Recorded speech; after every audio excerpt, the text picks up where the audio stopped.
Es-tu prêt à récolter le centuple?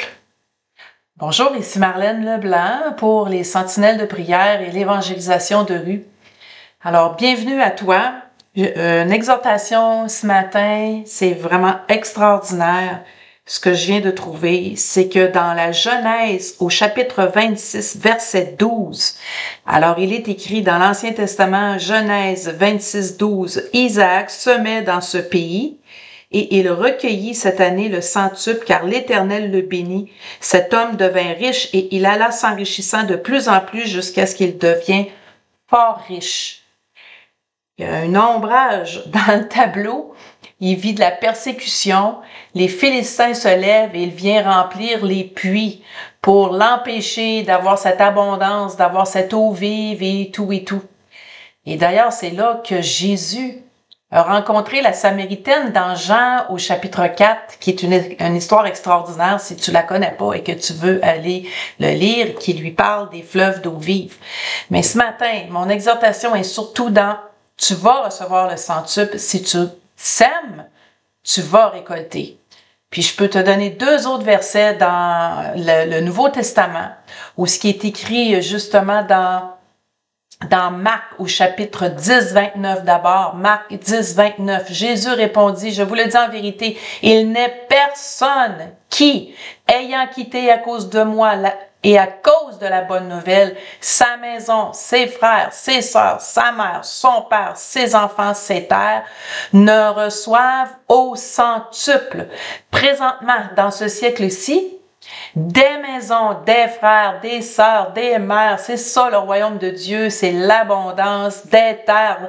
Mais il y a encore un nombre dans le tableau avec des persécutions. Jésus nous avise, c'est sûr qu'on va en vivre lorsqu'on marche par l'Esprit, lorsqu'on marche avec le royaume de Dieu, lorsqu'on sème pour le royaume de Dieu, lorsqu'on cherche d'abord le royaume et la justice de Dieu.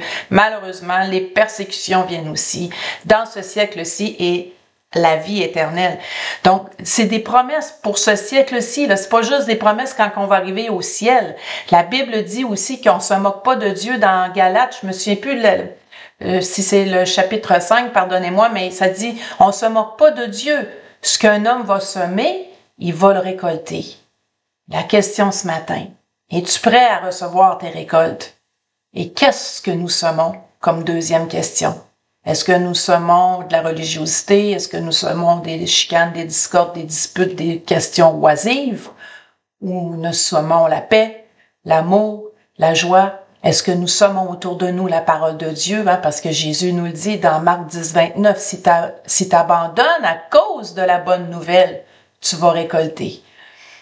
Donc, quand il explique aussi d'abandonner, ça semble sévère, là, ses frères, ses sœurs, sa mère, son père, ses enfants, etc. En fait, c'est une séparation émotionnelle.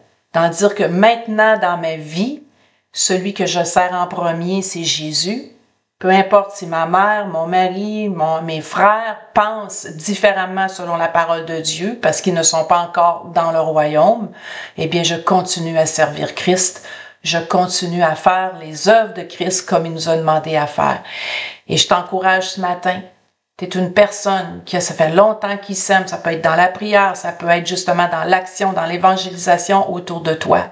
On se moque pas de Dieu. Et Dieu le dit dans Genèse 26. Puis Jésus lui-même le répète dans Marc au chapitre 10. Tu vas recevoir dans ce siècle-ci beaucoup de choses au centuple. Alors, accroche-toi à sa promesse, agis en fonction de son royaume et merci de prier en fonction de l'exhortation ce matin. Rendons gloire d'abord à Dieu pour ces belles promesses qu'il veut nous donner au centuple. Et merci Saint-Esprit que tu nous montres comment semer autour de nous. Ça peut être même dans la dîme, dans les offrandes, comme je disais, dans l'évangélisation. Saint-Esprit, montre-moi là où ce que tu veux que je sème par rapport à ton royaume. Alors, sois béni et attends-toi à recevoir.